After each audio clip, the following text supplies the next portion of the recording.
만나서 반갑습니다. 우리 좌우 옆에 보고 한번 만나서 반갑습니다. 한번 인사드리겠습니다. 예, 반갑습니다. 예, 감사합니다.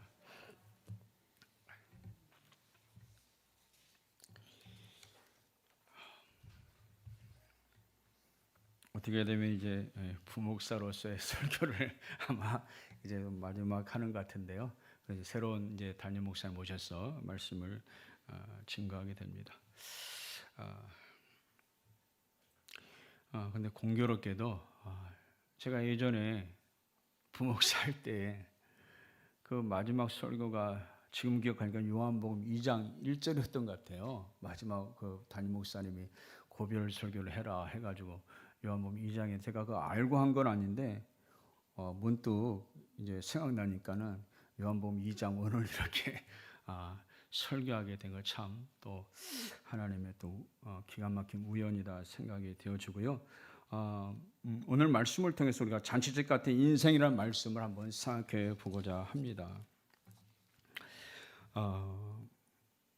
우울증 환자가 2018년도에 75만 명이었는데 2022년도에 100만 명이 되었다고 합니다. 무려 4년 만에 33%나 증가했습니다. 갈수록 우울증 환자가 늘어나고 있는데요. 여기에 많은 사실 성도들도 많이 사실 우리가 우울증 처방을 받고 있는 것입니다. 가끔 저도 가끔씩 우울감이 몰려올 때도 있는데요. 예수를 잘 믿어도 이 우울감이 항상 몰려올 수가 있구나 생각이 되어집니다. 이런 점에서 우리 성도들은 인생을 조금 긍정적으로 또 기쁨으로 바라봐야겠다는 생각이 됩니다. 사람들이 인생을 어떻게 보느냐에 따라서 그걸 인생관이라고 말하고 있는데요. 불교는 어떻게 보면 허무주의 인생관을 볼 수가 있어요. 윤회적인 인생관이다. 인생은 돌고 도는 것이다. 그래서 많은 훌륭한 어떤 스님들이 죽을 때 무자를 쓰고 아무것도 없다는 무자를 쓰고 죽는 걸 보게 됩니다. 그런데 기독교의 역사관은 무엇인가? 기독교의 역사관은 직선적인 역사관이라는 것이죠. 돌고 도는 것이 아니라 한 방향을 향해서 계속적으로 가고 있다. 바로 그 방향은 천국이라는 하나님 나라를 향해서 가고 있다는 것입니다. 끊임없이 성장과 발전을 거듭될 것이다. 그리고 마침내 하나님 나라에 도달하게 되고 또 그 하나님 나라도 우리가 상상할 수 없을 정도로 계속적으로 발전하는 나라, 마치 우주가 계속 커지듯이 하나님의 나라도 우리가 상상할 수 없는 기쁨과 또 모험으로 계속 증대될 것입니다. 같은 성도들 할지라도 또 인생관이 좀 차이가 있을 수 있어요. 어떤 사람은 천국을 소망하는 부활관의 인생관으로 살아가는 사람도 있습니다. 오직 천국만을 소망하고 이 땅이 어려워도 나는 천국만 소망했다. 또 어떤 사람은 선교관으로 인생을 살아가더라고요. 인생은 선교이다 하면서 오직 전도하고 선교하는 누구겠습니까? 바로 선교사님들이십니다. 또 예수님의 말씀을 실천해 나는 온전한 성품을 이뤄나가겠다.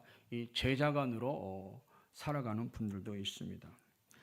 저는 이제 개인적으로 이렇게 신앙생활을 하다 보니까 저도 참 이렇게 이제 여러 가지 목회하면서 여러 가지 한번 성도들에게 어떤 관점을 가지고 가르쳐야 되겠다 하면서 여러 가지 관점을 가진 적이 있었는데요. 뭐 왕 같은 제사장의 관점도 가르쳐서 오랫동안 가르치기도 하고 또 그러면서 이제 지금은 좀 인생은 잔치다 이제 좀 남은 신앙생활을 좀 잔치와 같은 신앙생활을 했으면 좋겠다라는 생각이 듭니다.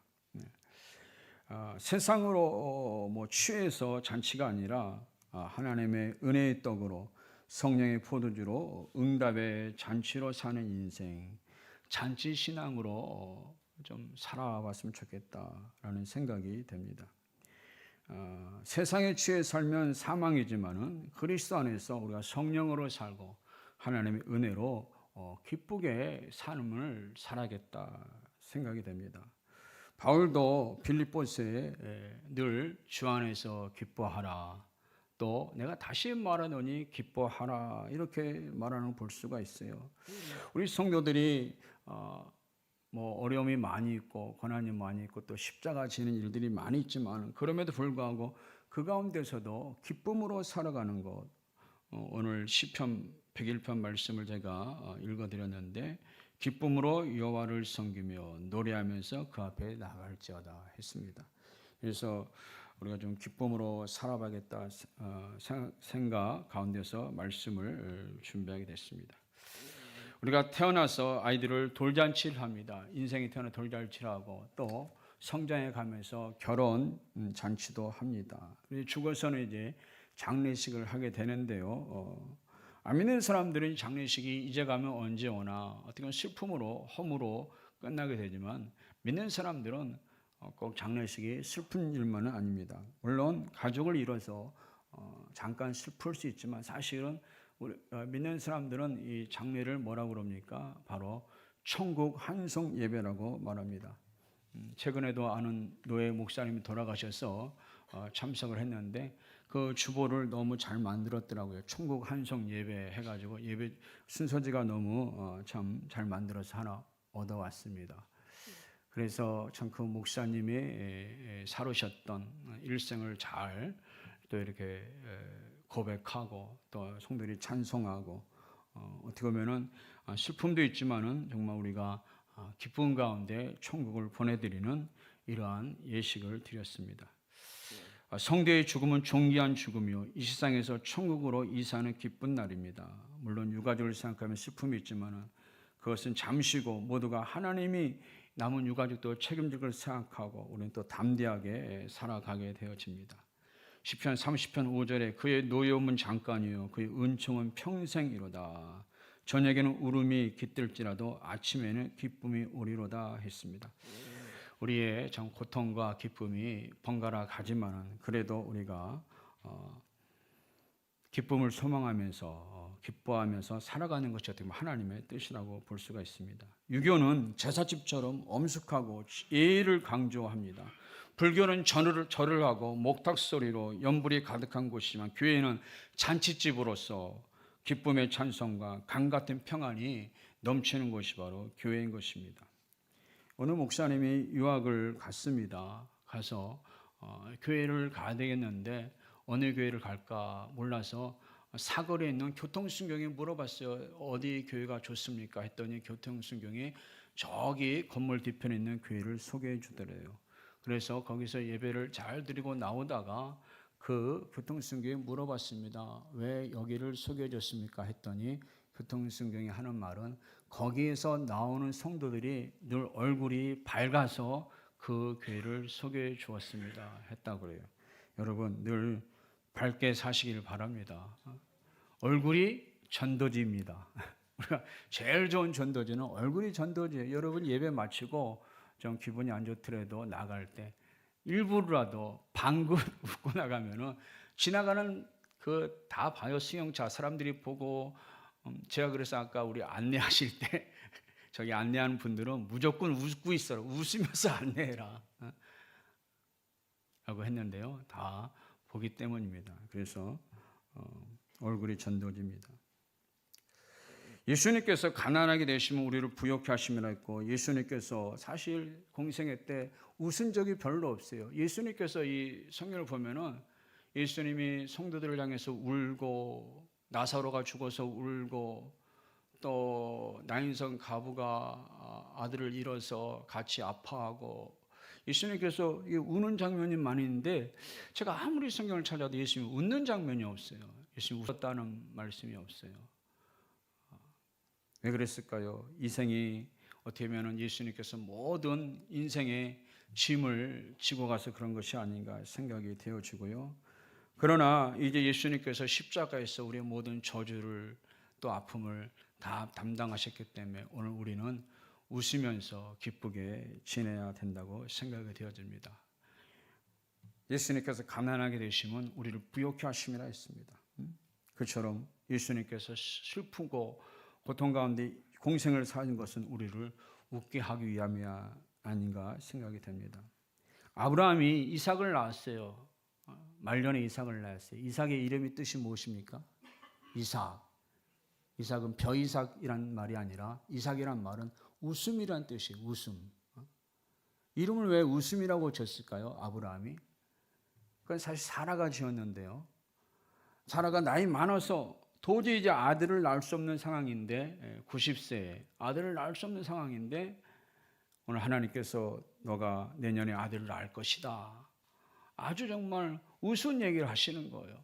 그리고 정말 하나님의 말씀대로 오늘 사라가 아들을 낳았을 때 얼마나 기뻤겠습니까?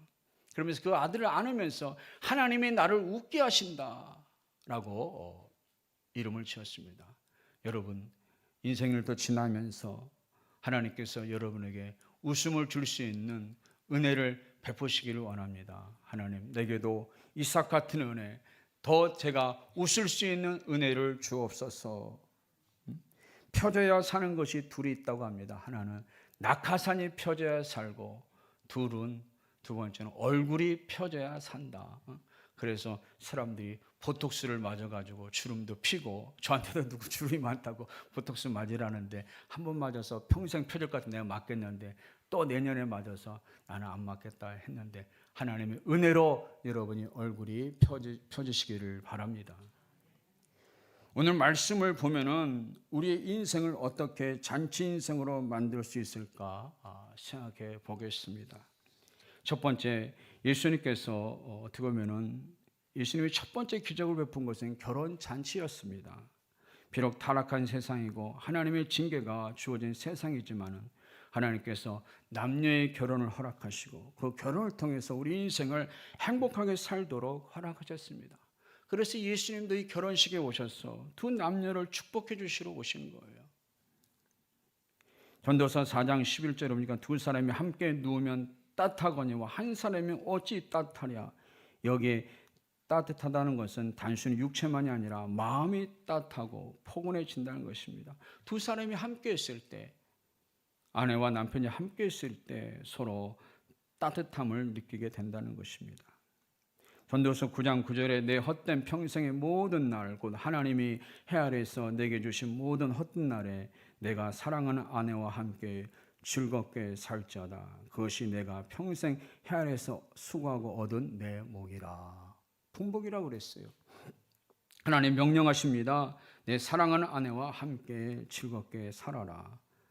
또 내 사랑하는 남편과 함께 즐겁게 살아라 라고 하나님이 명령하십니다. 이 인생에 슬프고 어렵고 힘든 일이 많은데 바로 부부가 함께 사는 행복을 하나님께서 주셨다는 것입니다. 여러분, 부부는 친구처럼 좋은 사이가 되어야 됩니다. 서로 이해하고 서로 양보하고 서로 아껴주고 서로 존경함으로 좋은 사이가 되어야 돼요. 여러분, 오래된 친구를 만나면 좋지 않습니까? 그처럼 부부는 가장 좋은 친구가 되어야 되는 것입니다. 예수님께서 내 이웃을 내 몸처럼 사랑하라 했습니다. 어떤 이웃을 그렇게 우리가 내 몸처럼 사랑할 수가 있겠습니까? 사실 나 말고는 다 이웃이라는 거예요. 남편도 이웃이고 아내도 이웃이고 자녀도 이웃이고 우리 형제들이 다 이웃인데 그중에서 가장 가까운 이웃은 누구인가? 바로 배우자라는 것입니다. 내 아내가 내 이웃이고 또 남편이 내 가장 가까운 이웃이 되는 것입니다. 그를 내 몸처럼 사랑하라고 했어요. 그런데 여러분, 사랑이 쉽습니까? 어렵습니까? 쉽지 않아요. 결혼식 때는 결혼식 때만의 그 행복이 아니라 신혼 때만의 행복이 아니라 우리가 줄곧 살아가면서 계속해서 행복하게 살아가야 하는데 어느 순간에 행복이 바닥이 날 때가 있습니다. 오히려 부부가지간에 원수지간으로 사는 사람도 많이 있습니다. 오늘 결혼잔치에 포도주가 바닥이 났습니다. 결혼잔치에 흥이 깨진 거예요.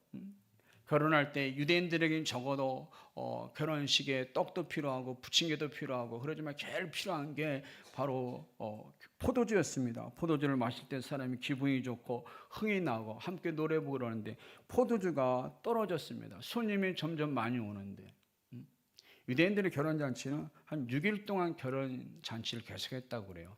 그러니까 아무리 많이 준비해도 또 내일 손님 오고 그 다음날 손님 오고 오신 분이 또 왔겠죠. 잔치집에 먹으려. 그래서 6일 동안 결혼잔치를 했다고 그래요. 그러다 보니까는 미처 준비한 포도주가 다 떨어지고 만 것입니다. 포도주가 가장 중요한데 이게 떨어짐으로 결혼 잔치가 좀 흥이 깨지게 되었습니다. 우리 마음에도 마찬가지. 우리가 살아가는데 뭐가 제일 중요하겠습니까? 뭐 여러 가지 중요할 수가 있겠죠. 사랑이 고갈되면은 인생의 행복이 바닥이 깨어지게 되는 것입니다. 또 우리 마음에 살아갈 용기가 바닥이 날 때가 있어요. 또 우리의 능력이 바닥이 나고 우리가 가지고 있는 돈이 바닥이 나고 그럴 때 우리는 살아갈 힘을 잃게 됩니다. 죽고 싶은 마음이 들 때가 있습니다. 완전 내 삶의 의지가 완전히 포도주가 바닥이 난 것처럼 빈 항아리가 된 것처럼 내가 살아갈 의지가 완전히 바닥이 보일 때가 있습니다. 여러분 어떻게 하면 우리는 이것을 회복하고 잔치 같은 인생을 다시 살아갈 수 있을까요? 오늘 2절에 보니까 오늘 이 결혼잔치에 포도주가 바닥났을 때 어떻게 회복이 됐는가? 먼저 예수님을 초청해야 된다는 것입니다. 우리 2절 말씀 같이 한번 읽겠습니다. 시작.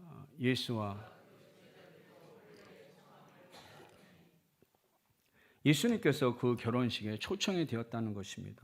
여러분의 인생에 예수님을 초청하시기를 바랍니다. 여러분 가정에 초청하시고 여러분의 직장에 초청하시고 여러분 마음에 예수님을 초청하실 때 우리가 다시 한번 인생을 잔치 같은 인생으로 회복될 수가 있습니다. 물론 예수님 없이 즐거움을 가질 수 있어요. 예수님 없이 행복하게 사는 사람들이 보여요. 그러나 예수님 없는 행복은 얼마 가지 못한다는 것입니다. 세상이 주는 쾌락과 행복은 바닷물 같아서 마시면 마실수록 갈증이 나는 것입니다. 여러분 돈으로 큰 집을 살 수 있지만은 뭐는 살 수 없다고요? 가정은 행복한 가정은 살 수 없다. 돈으로 우리가 좋은 침대는 살 수 있지만은 단잠은 살 수가 없는 것입니다. 돈으로 우리가 쾌락은 살 수 있지만 진정한 사랑은 살 수가 없는 것입니다. 요한복음 14장 27절에 말씀하십니다. 평안을 너에게 끼치노니 곧 나의 평안을 너에게 주노라. 내가 너에게 주는 것은 세상에 주는 것 같지 아니하노라. 여러분 세상도 주는 어떤 기쁨이 있어요. 쾌락이 있어요. 행복이 있어요. 그러나 그것이 오래 가지 못한다는 거예요. 언젠가는 10년, 20년의 바닥을 드러내게 됩니다. 그러나 예수님이 주시는 평안, 예수님 내 마음에 들어와서 주시는 평안은 샘솟듯이 계속적으로 우리에게 잔잔한 기쁨과 평안함을 주시게 됩니다. 여러분 사람은 너무나 약한 존재라는 것이죠. 제가 지나가다가 총동우리가 호숫가에 노는 걸 봤습니다. 그러면서 야, 저 겨울에 살얼음에 궁뎅이를 붙이고 있더라고요. 야, 저거 안 춥겠나? 사람은 맨살로 얼음을 닿으면 너무너무 추워서 참 옷을 벗으면 얼어 죽을 수가 있는데 저것들은 참 옷도 안 입어도 잘 물가에서 얼음에서 잘 노네 생각이 됐습니다. 사람은 조금 배가 부르면 배고파서 죽겠다. 또 배고프면 배고파서 죽겠다. 조금만 아프면은 야 이거 죽을 병이 아닌가 생각도 되고 염려와 근심이 우리를 짓누르게 됩니다. 너무나도 사람은 참 약하구나 생각이 됩니다. 그렇기 때문에 우리는 하나님을 목자로 삼아야 된다는 것입니다. 오직 여호와 하나님을 의지하고 기도를 드리고 주여 우리는 바닥이 났습니다. 나의 삶의 의지가 바닥이 났습니다. 내 모든 능력이 바닥이 났습니다. 주님 나를 채워주시옵소서. 주님이 내 잔을 채워주시지 아니하면 나는 살아갈 수가 없습니다. 라는 우리가 약함을 고백해야 돼요. 우리 찬송 가사들은 약할 때 강함 되신 주란 말이 있지 않습니까? 우리의 인생이 강한 것 같지만 너무나도 약한 것이 우리 인생인데 인생의 자원이 바닥에 났을 때 죽을 생각을 하지 말고 우리는 하나님을 바라봐야 될 것입니다. 사장님도 부도가 나니까 죽으려고 그러시더라고요. 대통령도 어려움을 겪으니까는 죽으려고 그러고 또 실제로 자살한 분도 있지 않습니까? 겉으로 보기에는 강하고 의지가 강하고 뛰어난 사람 같지만 한순간 무너지는 게 우리의 마음이고 우리의 마음의 항아리가 고갈이 된다는 것입니다. 오늘 오직 우리가 인생의 모든 삶의 의지가 바닥이 났을 때 우리를 채우시는 하나님을 의지하고 새 힘을 주시는 공급하시는 그 하나님을 바라보시기를 바랍니다. 모든 것이 하나님께로 오게 되어 있습니다. 하나님께서 머리털까지 다 우리를 세신다고 그랬잖아요. 그걸 생각하면서 어제 그런 생각이 들었습니다. 하나님께서 우리의 머리털까지 다 세시니까 내 혈관의 길이도 혈관도 다 세시겠지. 어떤 분이 그래요. 이 인생에 사람의 몸의 혈관이 10만 킬로나 된다고 그래요. 10만 킬로. 그게 우리나라 모든 도로를 합한 길이와 거의 비슷해요. 우리나라 모든 도로를 다 합하면 12만 킬로인데 여러분 도로에도 보니까는 흠이 나고 움푹 파여지고 그런 곳이 있지 않습니까? 우리 10만 킬로의 혈관에 매일매일 피가 지나는데 여러분 그 혈관이 찢어지려는 분도 있고 약해진 분도 있고 움푹 파인 분도 있고 거기에 기름이 끼인 분도 있는데 오늘 하나님께서 내 혈관 다 내비게이션처럼 잘 아시고 오늘 내비게이션 찾아가듯이 약한 부분을 오늘 HDL이라는 콜레스테롤로 치료해 준 줄로 믿습니다.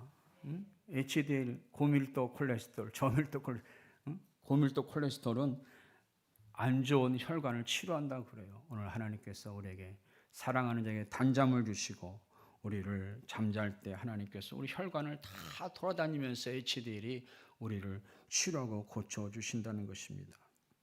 우리의 삶의 순간순간 하나님을 초청하시고 예수님을 마음에 모셔드리기를 바랍니다.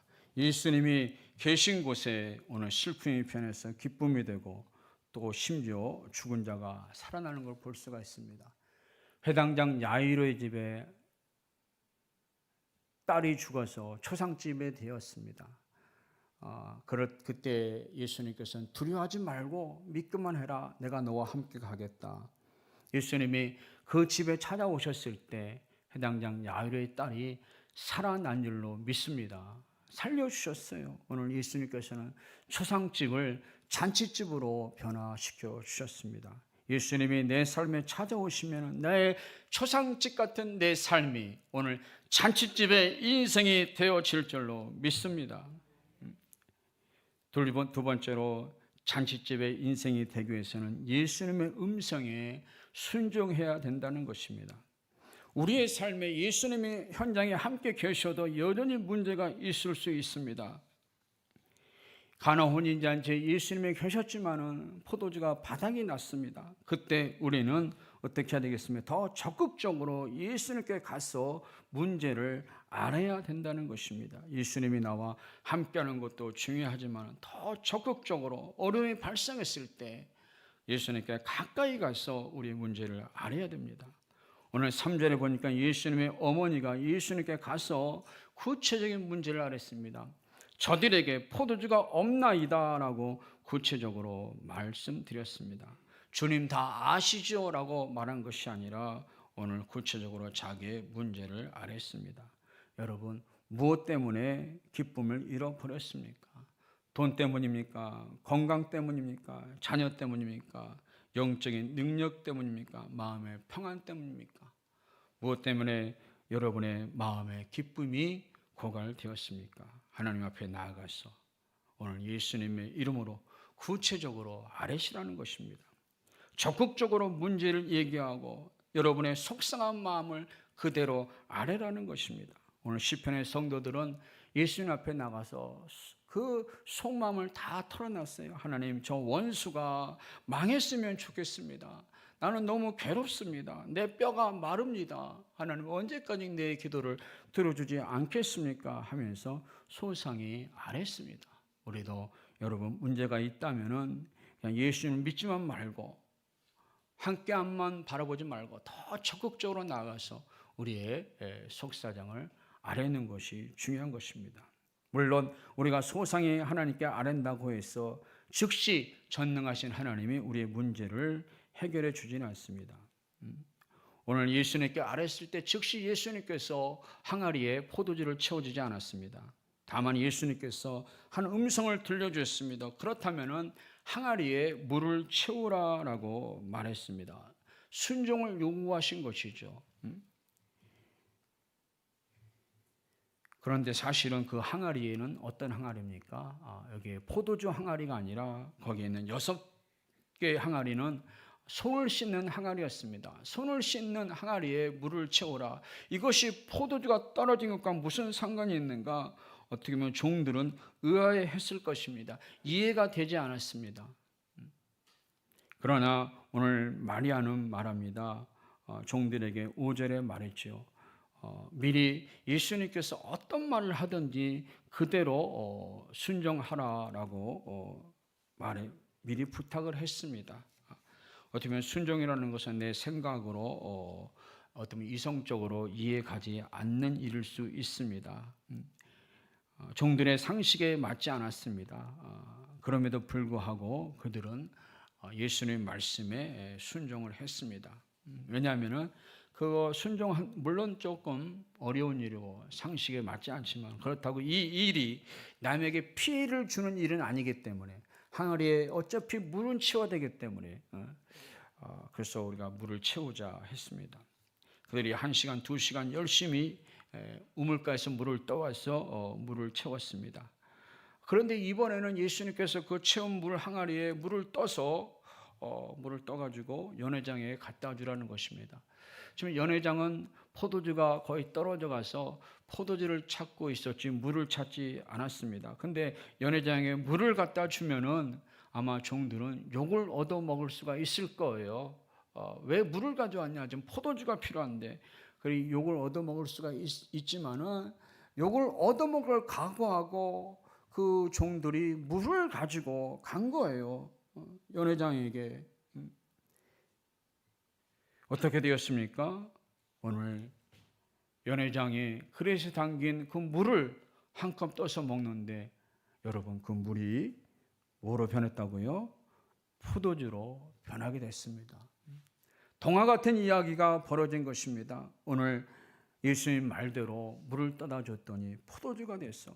그 연회장은 야, 내 평생에 이렇게 맛있는 포도주는 처음이다라고 신랑을 불러서 칭찬하고 있습니다. 많은 사람들이 취하면 안 좋은 포도주를 놓고 물탄 포도주를 가져오는데 당신은 진상품을 숨겨두었다가 더 좋은 것을 가져오니 당신은 정말 착한 신랑이다라고 신랑을 칭찬해 주었습니다.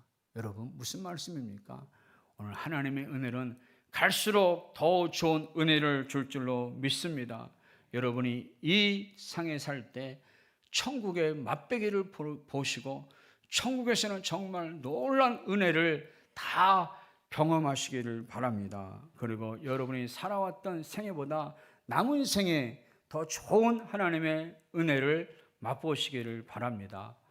하박국 오늘 학계 선지자 말대로 이전 영광보다 나중 영광이 크다는 것처럼 정말 더 큰 영광 하나님의 은혜가 여러분의 삶 속에 있고 또 우리 교회에도 있기를 바랍니다. 오늘 예수님께서는 항아리에 채워진 물을 포도주로 변화시켜 주셨습니다. 바로 순종할 때 변화시켜 주신 것입니다. 여러분 인생에 여러분 마음에 무엇을 채우고 있습니까? 여러분 마음에 무엇을 채우고 있습니까?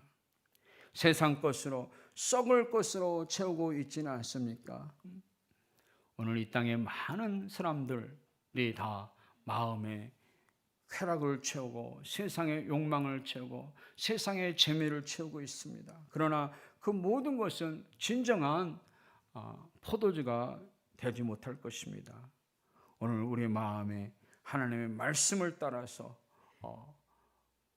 우리 마음을 채워나갈 때 하나님께서 그걸 가지고 오늘 우리에게 영원한 기쁨의 포도주를 만들어 주실 것입니다. 여러분 우리 마음에 뭘 채워야 될 것인가? 진정한 예수님의 사랑을 채워야 될 것입니다. 또 여러분의 이웃에게 여러분 남편과 아내, 자녀, 가장 가까운 이웃들이 가족들이 아니겠습니까? 그 이웃들의 마음에 무엇을 채우겠습니까? 그 마음에 여러분의 사랑을 채우고 여러분의 섬김을 채우시기를 바랍니다. 그럴 때 그 성경과 사랑이 하나님의 쓰시는 놀라운 은혜의 도구가 되어질 것입니다. 두 번째로 우리의 영혼에 하나님의 말씀을 채워야 될 것입니다. 여러분, 우리의 생각에 많은 세상의 염려와 근심과 세상의 지식들이 있습니다. 또 세상의 뉴스들이 있습니다. 여러분, 그런 것들을 채우기보다는 우리 마음의 항아리에 여러분 하나님의 말씀을 읽고 하나님의 말씀을 채워 가시기를 바랍니다. 하나님의 말씀은 참 놀랍습니다. 우리가 말씀을 읽고 또 읽고 두면은 언젠가는 그 말씀이 하나님께서 말씀을 통해서 놀라운 변화와 기적을 일으키는 그 물이 되어지는 것입니다. 세 번째로 우리의 영혼의 삶의 항아리에 기도의 물을 채워야겠습니다. 여러분, 우리의 삶 속에 기도를 채워나갈 때 하나님께서 그 기도가 여러분의 말이 그거를 변화시켜서 하나님께서 놀란 응답의 포도주로, 기쁨의 포도주로 변화시켜 주실 것입니다. 여러분의 자녀의 영혼을 무엇으로 채우고 있습니까? 여러분의 잔소리로 채우는 것이 아니라 여러분의 기도로 채워갈 때, 그 자녀의 영혼의 기도로 채워갈 때 하나님께서 반드시 오늘 그 자녀를 변화시키고 하나님의 놀라운 축복의 도구로 쓸 것입니다. 요한복음 16장 24절에 지금까지는 너희가 내 이름으로 아무것도 구하지 아니하였으나 구하라 그래 받으리니 너희 기쁨이 충만하리라 했습니다. 여러분, 우리의 삶 속에 정말 예수님을 의지하고 기도하고 소원을 아뢰고 그래서 우리의 삶의 기도를 채워나갈 때 놀라운 기쁨의 포도주가 생기게 될 것입니다. 하나님은 변화지 되는 역사, 없는 것 가운데 있는 것을 만드시는 하나님, 고난이 변해서 축복이 되고 오늘 죄가 변해서 화관을 만들어 주시고 불신자가 변해서 신자가 되고 불효자가 변해서 효자가 되고 오늘 핍박자가 변해서 전도자가 되는 이러한 물이 포도주 변화시키듯이 변화의 은혜를 우리에게 주셔서 다시 잔치 인생으로 회복시켜 주십니다. 우리가 만드는 잔치는 반드시 바닥이 됩니다. 우리만 있는 잔치는. 그리고 그것을 우리 스스로 절대로 회복할 수가 없습니다. 하지만 예수님을 마음에 모셔드리고 우리의 영혼을 말씀을 채우고 기도를 채우고 사랑과 섬김을 채워나갈 때 우리의 인생을 하나님의 은혜로 사는 인생, 바로 잔치 신앙이 되어질